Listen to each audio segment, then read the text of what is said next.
চলমান রাজনৈতিক পরিস্থিতিতে বাংলাদেশের সাথে ভারতের সম্পর্কে উত্তাপ ছড়াচ্ছে। রীতিমতো বাংলাদেশ নিয়ে ভারতে বিক্ষোভ, পাল্টাপাল্টি কূটনৈতিক প্রতিক্রিয়ায় থমথমে অবস্থা বিরাজ করছে। বাংলাদেশের বাইরে চীন, পাকিস্তানের সাথেও ভারতের দ্বন্দ্ব দীর্ঘদিনের। বাংলাদেশ পাকিস্তানের পরে এবার চীন থেকে এলো ভয়ানক এক হুমকি। মার্কিন কংগ্রেসে সম্প্রতি জমা দেয়া বার্ষিক প্রতিবেদনে বলা হয়েছে, ভারতের অরুণাচল প্রদেশকে নিজেদের সঙ্গে যুক্ত করতে চাইছে চীন। অর্থাৎ তাইওয়ানের মতো অরুণাচলকেও নিজ ভূখণ্ড বলে দাবি করছে বেইজিং। এই খবরে রীতিমতো ভারতের পিলে চমকে ওঠার মতো অবস্থা। চাঞ্চল্যকর এই প্রতিবেদনে চীনা নেতাদের এমন আকাঙ্ক্ষাকে মূল লক্ষ্য হিসেবে অভিহিত করা হয়েছে। প্রতিবেদনে স্পষ্ট ভাষায় উল্লেখ করা হয়েছে যে চীন শুধুমাত্র অরুণাচল নয়, তাইওয়ান এবং দক্ষিণ চীন সাগরের প্রায় পুরো অংশেও নিজেদের পূর্ণ নিয়ন্ত্রণ প্রতিষ্ঠা করতে চাইছে। ২০৪৯ সালের মধ্যে চীনা জাতির মহান পুনর্জাগরণ অর্জনই বেইজিংয়ের লক্ষ্য।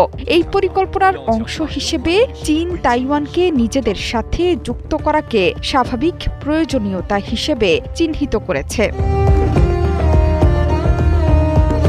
এসব অঞ্চলকে নিজেদের অংশ করতে বিশ্বব্যাপী গুরুত্বপূর্ণ ভূমিকায় কাজ করবে বেইজিং। বড় পদক্ষেপ হিসেবে দেশটি এমন এক শক্তিশালী সেনাবাহিনী তৈরি করবে যারা যে কোনো অভিযানে লড়াই করে বিজয়ী হতে সক্ষম। পাশাপাশি এই বাহিনীর মাধ্যমে দেশের ভৌগোলিক অখণ্ডতা, নিরাপত্তা এবং উন্নয়নমূলক স্বার্থ রক্ষা হবে।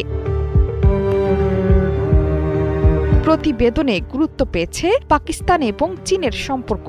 সেখানে বলা হয়েছে, পাকিস্তানের সাথে চীনের সামরিক সম্পর্ক আরও গভীর হচ্ছে। যৌথভাবে JF-17 যুদ্ধবিমান তৈরি এবং পাকিস্তানের পক্ষ থেকে J-10 যুদ্ধবিমান কেনার সুযোগই বড় প্রমাণ। এছাড়া যুদ্ধের প্রস্তুতি হিসেবে বিভিন্ন দেশকে ড্রোন এবং অন্যান্য সামরিক সরঞ্জামও পাঠিয়ে সম্পর্কের নবদিগন্ত উন্মোচন করছে বেইজিং।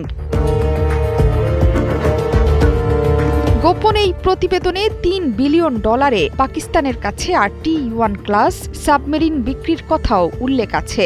এছাড়া চীনা পিপলস লিবারেশন আর্মি পাকিস্তানে সামরিক ঘাঁটি স্থাপনের কথাও ভাবছে বলে উল্লেখ আছে প্রতিবেদনে। সব মিলিয়ে চীনা সামরিক এবং ভূ রাজনৈতিক পরিকল্পনা দক্ষিণ এশিয়া ও সমুদ্র অঞ্চলে তার প্রভাব বাড়ানোর দিক নির্দেশ করছে।